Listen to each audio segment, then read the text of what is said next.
Le péché. Auprès de la croix, où Jésus s'est offert en sacrifice pour expier les péchés du monde et racheter l'humanité, réfléchissons sur le péché qui est le véritable mal de l'homme. Le péché est un horrible fléau qui a des conséquences redoutables pour l'âme qui l'accepte lâchement, car il lui fait perdre l'amitié de Dieu et peut la conduire à la damnation éternelle. Nous devons avoir conscience du péché pour nous en repentir, nous en confesser et nous en libérer avec la grâce de Dieu. Contre toi et toi seul j'ai péché, dit le psaume 50. Ce qui est mal à tes yeux, je l'ai fait. Et l'enfant prodigue, de retour à la maison paternelle, déclare « Père, j'ai péché contre le ciel et contre toi ». Le péché est une désobéissance à la loi d'amour du Seigneur, par laquelle on manque à ses devoirs envers Dieu, envers le prochain et envers soi-même. Le péché est contraire à ce pourquoi nous sommes faits. Aimer Dieu de tout notre cœur, de toute notre âme, de tout notre esprit et de toute notre force, et nous aimer les uns les autres comme Jésus nous a aimés. On peut commettre le péché par pensée, par parole, par action et par omission. On distingue deux sortes de péchés, le péché mortel et le péché véniel. Le péché mortel est une désobéissance à la loi de Dieu en matière grave, en sachant très bien que c'est grave et en voulant malgré tout désobéir. Le péché est appelé mortel parce qu'il prive l'âme de la grâce et de l'amitié de Dieu. Il lui fait perdre le paradis, la prive des mérites acquis et la rend incapable d'en acquérir de nouveaux, la rend esclave du démon, lui fait mériter l'enfer et aussi les châtiments de cette vie. Ne pas aimer Dieu et le prochain, c'est une mort pour la vraie vie de l'âme. Celui qui n'aime pas demeure dans la mort, dit saint Jean. Le péché véniel est une désobéissance à la loi divine en matière légère, ou même en matière grave sans bien savoir que c'est grave, ou sans bien savoir ce que l'on fait. Ce péché est appelé véniel parce qu'il n'enlève pas la vie surnaturelle, mais il affaiblit et refroidit la charité. Dispose au péché mortel, rend digne de peine temporelle en ce monde ou en l'autre. Le vice est une mauvaise disposition de l'âme qui la porte à fuir le bien et à faire le mal, et qui est causée par la fréquente répétition d'actes mauvais. Les 7 vices principaux sont l'orgueil, l'avarice, l'impureté, l'envie, la gourmandise, la colère et la paresse.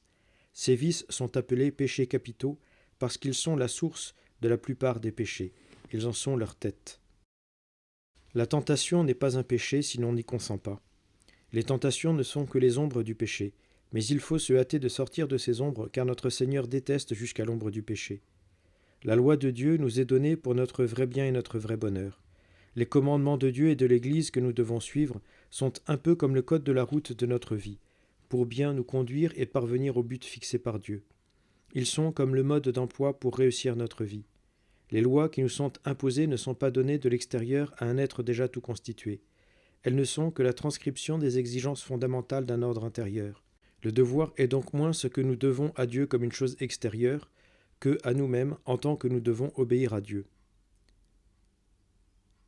Dieu interdit le péché parce qu'il est notre mal. Le péché est une défaite, un échec. Il nous empêche de réaliser notre destinée. Par le péché, l'homme abandonne le Seigneur et refuse de se soumettre à la volonté divine. Il se fait indépendant et se constitue son propre maître, son propre Dieu.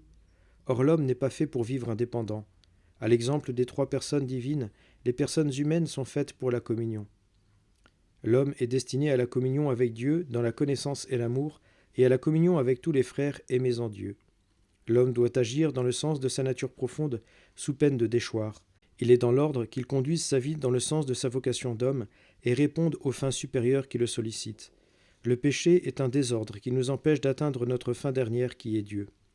Le péché est un acte d'injustice et de violence contre Dieu parce qu'il sépare la créature de Dieu. Par le péché, l'homme se détourne de Dieu pour s'attacher d'une manière désordonnée au bien créé.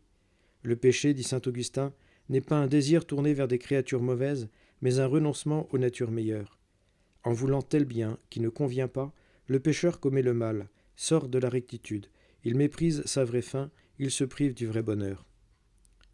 L'homme est en contact avec les êtres de la création qui reflètent plus ou moins les perfections divines. Tout ce que Dieu a fait dans sa création est bon. Tout est bon quand c'est dans l'ordre du plan de Dieu, conforme à la volonté divine. Le péché, c'est un désordre. L'homme ne doit pas se détourner de Dieu pour s'attacher d'une manière désordonnée au bien créé. Dans ce cas, il n'y a plus de place pour Dieu dans le cœur de l'homme. Dieu est remplacé par des idoles, idoles d'argent, idoles de chair, etc. Et au fond, idoles du moi égoïste et orgueilleux. Nous devons aimer les êtres de la création comme Dieu les aime avec l'amour de Dieu. Mais si le monde est à nous, nous ne sommes pas au monde. Tout est à vous, dit saint Paul, mais vous, vous êtes au Christ et le Christ est à Dieu. Le péché est un refus d'accéder à la vraie vie. Il nous sépare de Dieu, qui est la vie en plénitude. Le sarment coupé de la vigne ne reçoit plus la sève vivifiante. Il se dessèche, et il n'est plus bon qu'à être jeté au feu. Une rivière coupée de sa source n'est plus qu'un oued desséché et mort.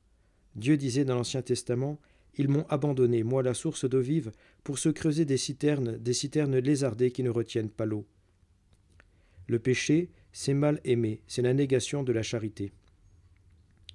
Aimer, c'est de l'ordre de la nature comme de l'ordre de la grâce qui la couronne. La nature qui nous pousse à notre achèvement d'être, c'est finalement au véritable amour qu'elle nous convie. En élevant l'homme à un niveau spirituel insoupçonné, la grâce a perfectionné dans le même sens cet élan naturel. L'amour est devenu charité, participation à la vie même du Dieu amour. Étant devenu fils adoptif par Jésus-Christ, notre vie surnaturelle, c'est la charité de Dieu emplissant nos cœurs et réglant toute notre activité. Toutes les obligations morales et religieuses, l'essentiel du royaume de Dieu, se ramènent à l'amour. Aimer Dieu, et dans cet amour aimer tous ses frères, telle est la loi du chrétien qui réalise, en l'accomplissant, l'unité totale que seul l'amour peut créer, en réponse aux vœux de la nature et de la surnature. Refusant l'ordre de la nature et de la grâce, le péché détruit cette harmonie. Négation de la charité, il est toujours une victoire de l'égoïsme qui ne veut pas se perdre. Deux amours, en effet, réclament le cœur de l'homme. L'amour de Dieu, poussé jusqu'à l'amour des autres et à l'oubli de soi, ou bien l'amour de soi, poussé jusqu'à la haine de Dieu et au mépris des autres. L'homme a donc la possibilité de bien aimer ou de mal aimer. L'amour dans l'expérience humaine, dit Paul VI, est un mot terriblement équivoque selon les biens qu'il désigne. Il peut signifier les passions les plus abjectes et les plus sordides. Il peut camoufler l'égoïsme le plus exigeant et sournois. Il peut s'équilibrer dans une réciprocité légitime en se trouvant payé par ce qu'il reçoit en échange de ce qu'il donne, et peut cacher les calculs d'un intérêt presque inconscient. Et enfin, il peut se donner gratuitement, comme Jésus nous a aimés. Sur cette terre, sachons faire l'apprentissage du véritable amour à l'école du cœur de Jésus qui nous a aimés d'un amour infini, d'un amour pur, total, gratuit. Le péché est un manquement à l'amour infini de Dieu. Il brise les relations d'intimité et d'amour entre Dieu et l'homme. Il est séparation d'avec Dieu infiniment aimable, qui demande l'amour en réponse à son appel. Il est en conséquence séparation d'avec les hommes, que nous ne pouvons aimer véritablement que par la force de l'amour divin répandu dans nos cœurs. Mais être ainsi égoïste en refusant d'aimer, c'est se désagréger en désagrégeant la société. Le péché, qui est une offense à Dieu, est aussi une offense à l'homme. Il est un acte d'injustice et de violence, parce qu'il divise un être qui n'a sa perfection vitale que dans son intégrité. Le pécheur retourne contre lui-même sa propre action mauvaise. Il se dégrade, il s'évade de ses responsabilités, il se prive de ses plus hautes et plus nobles prérogatives. Le péché est en apparence recherche de soi, divinisation de soi, suprême indépendance. En réalité, il est inimitié contre soi, contradiction vis-à-vis de soi et vis-à-vis de la création, captivité misérable, esclavage. Oui, vraiment, dit Jésus, tout homme qui commet le péché est un esclave. Le péché ruine l'unité en nous et hors de nous. Le péché est un acte d'injustice et de violence contre le prochain parce qu'il sépare les frères entre eux. Le péché est antisocial. Il est toujours un tort que nous faisons à nous-mêmes et à l'humanité dont nous faisons partie et qui souffre de nos fautes comme la blessure d'un organe se répercute dans le corps tout entier. Le péché désagrège les sociétés humaines et engendre des maux considérables. Là où il y a péché, là sont les schismes, les dissensions, les dissociations, les dissolutions, les divorces, les désordres, les désintégrations, les divisions. C'est Babel, la ruine des cités pécheresses. Le péché est une infidélité à l'alliance contractée avec Dieu au saint baptême. Le péché, c'est la souillure, l'altération et défiguration de cette beauté spirituelle imprimée par la grâce baptismale en l'âme chrétienne, comme un reflet de la beauté divine. Par la grâce sanctifiante, l'âme baigne dans la lumière de Dieu. Le péché, au contraire, rend l'âme ténébreuse. Le péché mortel méprise les desseins de Dieu. Il est la profanation du but de la vie et du plan de la création tel que Dieu les a établis. Pécheurs que nous sommes, nous avons besoin que Dieu vienne jusqu'à nous, pour nous sauver et nous élever jusqu'à lui. Le péché grave commis avec pleine connaissance et entière volonté est un outrage au Dieu trois fois saint. Mais toute offense se juge avant tout d'après la grandeur de la personne offensée, donc dans le cas présent, d'après la grandeur de Dieu. Or, Dieu est infini, ce qui fait en quelque sorte déborder le péché grave en dehors des limites du fini et se situe dans le domaine de l'infini. Nous sommes capables de commettre le péché, nous ne sommes pas capables de l'expier. Nous avons le pouvoir de détruire les rapports vitaux qui nous relient à Dieu, mais seuls nous ne saurions les renouer. Il est nécessaire que Dieu nous tende la main, nous rattrape et exécute lui-même la réparation. En face de nos misères, si grandes soient-elles, il y a l'infinie miséricorde divine. Grâce à la miséricorde divine, tout homme, s'il le veut, peut être sauvé pour l'éternité. La miséricorde divine. La miséricorde est l'épanouissement suprême de l'amour divin. Dieu est amour. Dans la Trinité, tout est élan et don d'amour. Et quand Dieu agit en dehors de lui, c'est pour faire rayonner cet amour. C'est un premier don d'amour que de nous appeler à l'existence. C'en est un autre que de nous prédestiner à être ses enfants. Et c'est le comble de cet amour qu'après avoir répondu à ses dons par le refus, par ce refus d'aimer qui s'appelle le péché, Dieu est consenti à nous pardonner, à nous réhabiliter comme ses enfants, à nous rendre les moyens de gagner le ciel, tout cela au prix infini des souffrances et des mérites de son Fils incarné. Qu'a-t-il fallu à l'amour infini de notre Dieu et de notre Père pour qu'il puisse nous multiplier ainsi ses dons? Il a fallu qu'il eût pitié de notre misère, et que cette pitié fit appel à tous les moyens extrêmes que renferment l'incarnation et la rédemption. Sur les innombrables misères de l'humanité pécheresse, Dieu répond la surabondance de sa miséricorde. L'attitude de Dieu devant le pécheur repentant est une attitude de miséricorde, de pardon et d'amour. La miséricorde divine est le thème que nous trouvons le plus souvent développé dans l'Ancien Testament. C'est déjà par ce moyen que Dieu essayait le plus souvent de toucher et de ramener son peuple tant de fois infidèle. Au repentir sincère, les prophètes promettent partout le pardon. Le pardon est à l'œuvre où Dieu se complaît. Je ne prends pas plaisir à la mort du méchant, dit le Seigneur, mais au retour du méchant qui change de voie pour avoir la vie. Revenez, revenez de votre voie mauvaise. Pourquoi mourriez-vous, maison d'Israël ? Dit le prophète Ézéchiel. La méchanceté du méchant ne le fera pas succomber au jour où il renoncera à sa méchanceté. Si le méchant se détourne de tout son péché, s'il observe toutes mes lois, s'il pratique le droit et la justice, celui-là vivra, il ne mourra pas. Aucune des méchancetés qu'il a faites ne sera retenue contre lui. À cause de la justice qu'il aura pratiquée, il vivra. Est-ce la mort du pécheur que je désire, parole du Seigneur Dieu? N'est-ce pas plutôt qu'il se détourne de sa conduite et qu'il vive? C'est moi, dit le Seigneur, moi qui efface tes fautes, et je ne me souviendrai plus de tes péchés, dit-il au prophète Isaïe. Quand vos péchés seraient comme l'écarlate, comme neige ils blanchiront. Quand ils seraient rouges comme la pourpre, comme laine ils deviendront. L'auteur du livre de la sagesse déclare « Seigneur, tu as pitié de tous les hommes parce que tu peux tout. Tu fermes les yeux sur leurs péchés pour qu'ils se convertissent. Ceux qui tombent, tu les reprends peu à peu, tu les avertis, tu leur rappelles en quoi ils pêchent, pour qu'ils se détournent du mal et qu'ils puissent croire en toi, Seigneur. » Dieu ménage un large pardon à ceux qui reviennent à lui. Dans les livres de Ben Sirac, le sage, il est écrit « Quelle est grande la miséricorde du Seigneur, son pardon pour ceux qui se tournent vers lui. » Le psaume 102 exalte la miséricordieuse tendresse de Dieu. C'est lui qui te pardonne toutes tes offenses, qui te guérit de toute maladie, qui réclame ta vie à la fosse, qui te couronne d'amour et de tendresse, qui t'épanouit dans la fleur de l'âge, et tu rajeunis comme l'aigle. Le Seigneur est tendresse et pitié, lent à la colère et plein d'amour. Il ne fait pas un perpétuel procès, ne maintient pas toujours ses reproches. Il n'agit pas envers nous selon nos fautes, et ne nous rend pas selon nos offenses. Autant les cieux dominent la terre, autant est fort son amour pour qui l'adore. Aussi loin qu'est l'Orient de l'Occident, il éloigne de nous nos péchés, comme est la tendresse d'un père pour ses fils, tendre est le Seigneur pour qui l'adore. Rendez grâce au Seigneur, car il est bon, car éternel est son amour. Lui seul a fait de grandes merveilles, car éternel est son amour. L'histoire d'Israël est en effet une suite ininterrompue de bienfaits, d'actes miséricordieux. Dans son Magnificat, la très sainte Vierge Marie le proclame. Sa miséricorde s'étend d'âge en âge sur ceux qui le craignent. Avec notre Seigneur Jésus-Christ, la miséricorde divine se révèle dans toute sa splendeur. Jésus est la miséricorde, le pardon, l'amour. Lui-même se définit comme le bon samaritain qui porte secours aux voyageurs couverts de blessures. Jésus annonce le joyeux message de la rémission des péchés. Il est précisément venu pour guérir non pas les bien portants mais les malades. Le Fils de l'homme est venu pour chercher et sauver ceux qui étaient perdus. Il mange avec les pécheurs et se laisse appeler leur ami. Il apporte à tous la paix de la conscience. La volonté du Seigneur est que tous soient sauvés.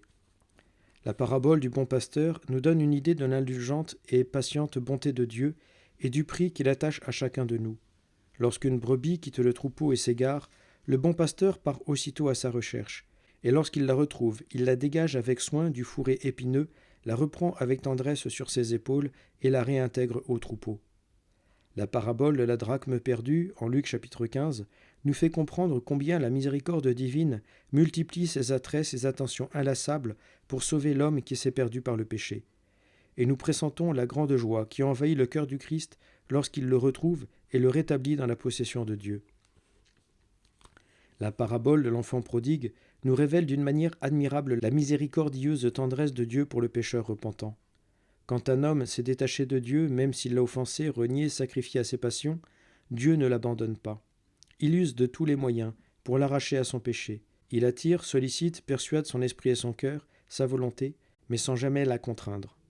Il se tient à la porte avec une inlassable patience. Il attend l'éveil d'un regret. Il se contente d'un commencement d'appel, d'un premier pas pour venir au secours de cet homme en détresse et le sauver pour l'éternité. Le Père ne désespère pas de son Fils prodigue. Il l'attend et scrute chaque jour l'horizon. Il guette son retour, et lorsqu'un jour il aperçoit son Fils qui vient échouer à ses pieds comme une pauvre épave humaine, alors le Père est ému de compassion. Il s'empresse vers lui ouvre les bras, l'étreint avec tendresse, et sans lui parler de ses égarements et de son ingratitude, il laisse doucement couler comme un bain purificateur les effusions de son pardon, jusqu'au plus intime de son cœur. Jésus nous manifeste le bonheur et la gloire du Père céleste lorsqu'il accomplit auprès des pécheurs son œuvre de pardon et de salut. Jésus a la préoccupation constante de guérir et de sauver les hommes en les réconciliant avec Dieu. Avant d'apporter la guérison corporelle à un paralysé, Jésus le libère du péché qui paralyse son âme et lui déclare tout haut « Confiance, mon fils, tes péchés sont pardonnés ». Assis près du puits de Jacob, Jésus s'entretient avec la Samaritaine. Son regard pénètre jusqu'au fond de son cœur pour lui faire prendre conscience de sa vie désordonnée.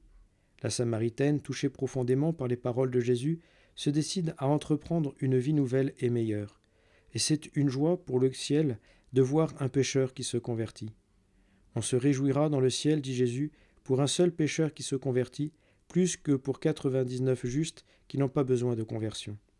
Un jour, les pharisiens amènent à Jésus une femme pécheresse et lui demandent « Maître, cette femme a été prise en flagrant délit d'adultère.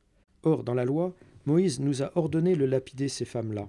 Et toi, qu'en dis-tu » Jésus leur répond « Celui d'entre vous qui est sans péché, qu'il soit le premier à lui jeter la pierre. » Quelques instants après, il ne reste plus que le Seigneur avec la pécheresse. Jésus lui dit « Femme, où sont-ils donc ? Alors personne ne t'a condamné ? Moi non plus, je ne te condamne pas.